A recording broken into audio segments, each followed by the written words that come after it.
Hello, bruvs. We're back with Cawdor by Robinson Jeffers, a narrative poem from 1928.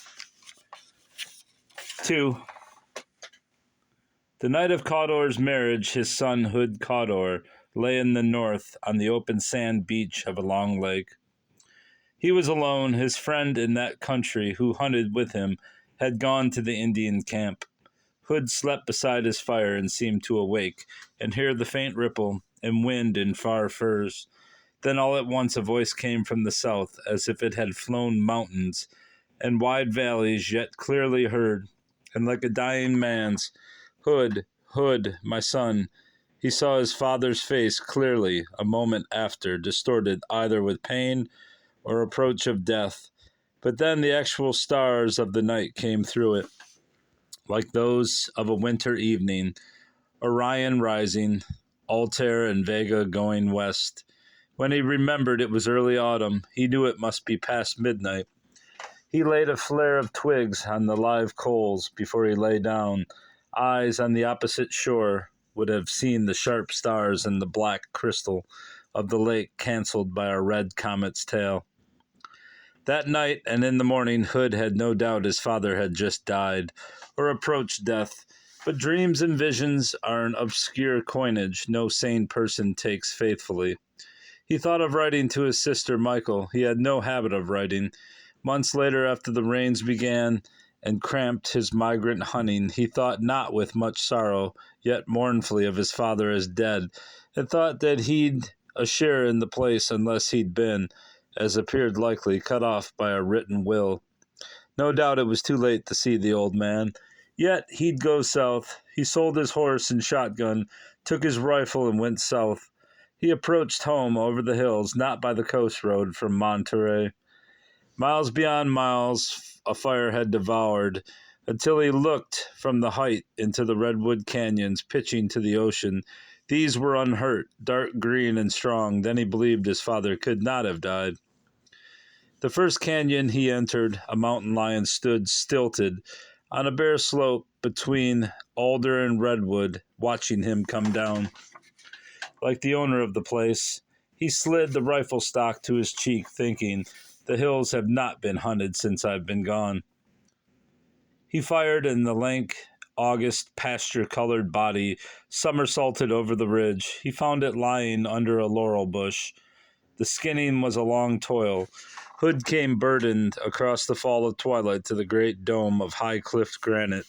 They call it the rock that stands out of the hill at the head of Cawdor's Canyon.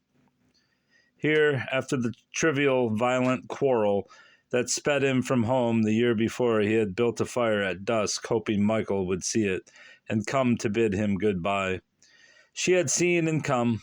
He stood now and saw down the great darkening gorge, the reddish-yellow windows glimmer in his father's house, the iron-dark ocean a bank beyond, pricked at the gray edge with one pinpoint ship's light. Deep, vast, and quiet and sad. After a little he gathered sticks under the oaks and made a fire on the rock's head, wishing Michael might see it. If not, he would go down in the morning. He'd blanket and food, and see whether the place was changed. Michael had gone indoors, but Akana saw it. A bright, high blood drop under the lump-shaped moon, when he was stamping stable-yard muck from his boots before he went in to supper. He said to the new farmhand Dante Vitello, the Swiss whom Cawdor had brought from Monterey, "You seen strangers go through? Some fellows got a fire on the rock." Then Michael hurried her meal and went out. The fire waned. Rayless red star up the blue shadow brimming moon silver-lipped gorge. Michael went doubtfully up the dim moon path by the lone redwood that lately, excited by her father's marriage, she'd made a secret marriage with, and a law that she must always touch it in passing. She touched it without much ceremony, and climbed and peered under the oaks at the man out on the rock's head. Oh, it was Hood. In the red ember glow, they met gladly.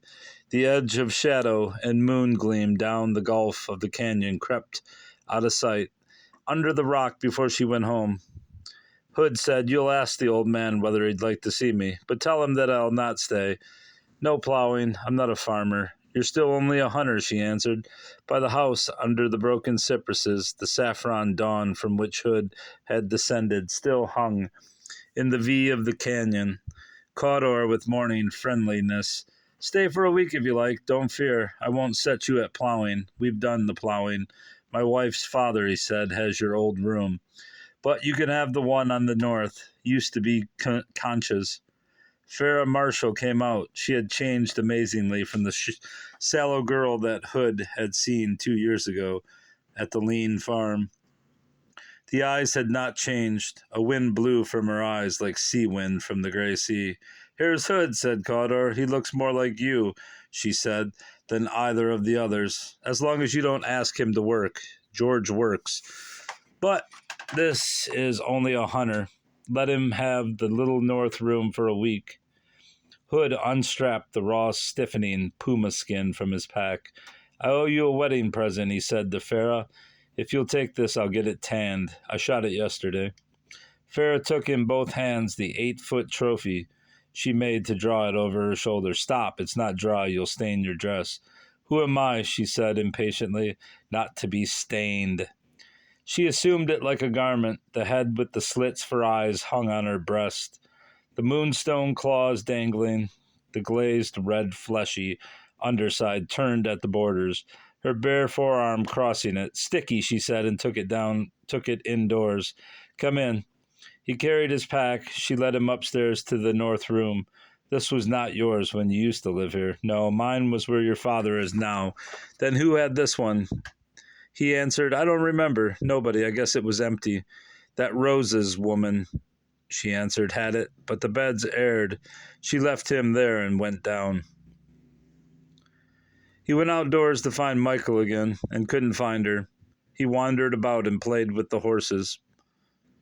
Then Michael was coming up from the field seaward. She carried a trap in her hand, and a live ground squirrel dangled from it by the crushed paws, the white-rimmed eyes dull with pain. It had lain caught all night. What's that, Michael? Why don't you kill it? A treat for the eagle. I've taught him to eat beef, but he loves to kill. Oh, squirrels are scarce in winter. What, you've still got the eagle? Yes, come and watch. Hood remembered great sails coasting the hill and the redwoods. He'd shot for the breast, but the bird's fate, having captivity in it, took in the wing bone against the shoulder, the messenger of human love. The broad oar of the wing broke upward and stood like a halved fern leaf on the white of the sky. Then all fell wrecked. He had flung his coat over its head.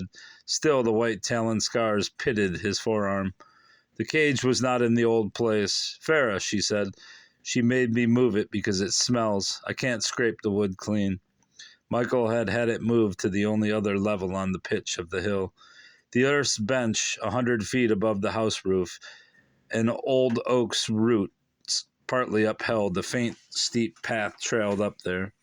One side of the low-leaning bole of the tree was the eagle's cage. On the other, a lichened picket fence guarded 2 graves, 2 wooden headboards. Cawdor's dead wife was laid here, beside a child that had died, an older sister of Hood's and Michael's. They stood and watched the dark, square-shouldered prisoner. The great flight feathers of the dragged wing were worn to quills, and beetles crawled by the weaponed feet. Yet the dark eyes remembered their pride. Hood said, You ought to kill him. My God, nearly 2 years. She answered nothing, but when he looked at her face, the long blue eyes winked and were brimmed. The grim hand took the squirrel. It made a whispering twitter. The bleak head tore it, and Michael said, George wanted to kill him too. I can't let him be killed. And now, day after day, I have to be cruel to bring him a little happiness. Hood laughed. They stood looking down on the house, all roof and dormers from here, among the 13 winter-battered cypresses planted about it. Don't worry, this story gets even worse. And by worse, I mean more tragic and violent. That's all. Goodbye.